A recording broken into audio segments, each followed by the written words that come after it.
እናቴ ከኔ የምትፈልገው ትልቅ ቦታ እንድደርስ ነበረ።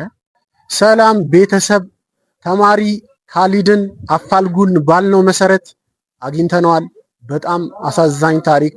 የእናቱን ማረፍ ሰምቶ ሚኒስትሪ ሄዶ ተፈትኖ የእናቱን አደራ የተቀበለና የፈጸመ ጀግና ወንድማችንን ተማሪ ካሊድን አግኝተነዋል።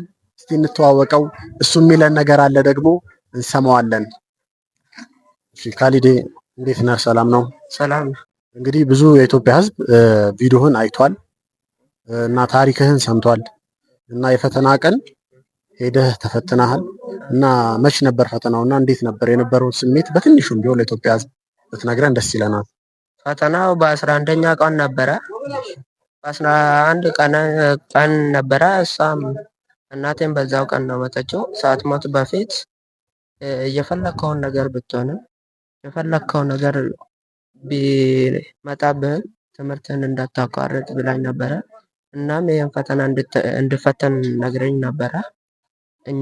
እናም እኔም እሷን አጥቼ የእሷን አደራ አሟላለሁ ብዬ እጄ ተፈትኜ ከሰዓት ደግሞ መጥቼ እሷን መቃብር እጄ አድርጌ መጣ። እሷን ቀብሬ መጣ። ከዛ በኋላውን ተመልሼ ተፈተንኩ ከሰዓቱን ፈተና ማለት ነው። ቤተሰብ ተማሪ ካሊድን ማገዝ የምትፈልጉ በዚህ ሰዓት የአዋሽ ባንክ አካውንት ተከፍቷል። አካውንቱን እሱ ይነግራቸዋል።